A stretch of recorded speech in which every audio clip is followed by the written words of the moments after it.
nasa custody nila. At nung naaresto itong 3 tao, nagkaroon ng mga testigo at mga ebidensya na kung saan ay naituro ang isang hukay. At sa hukay na ito, nakita po, kumuha ng search warrant, nakita ang 2 bangkay. At itong bangkay na ito po ang katawan ni Geneva at ni Yitzhak. Ito po ay na-identify ng kanilang mga miyembro ng pamilya nila at sa ngayon po ay nag-undergo ng tinatawag nating DNA testing para panigurado. Yung 3 taong binabagit ko ay nasa kustodiya ng kapulisan sa ibang kaso.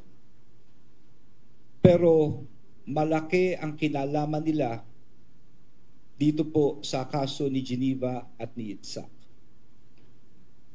Ang naka-aresto ngayon under police custody ay si Michael Giyang.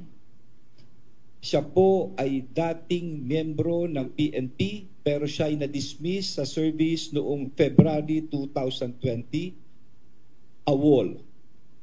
At ang pangalawa ay si Romel Aboso.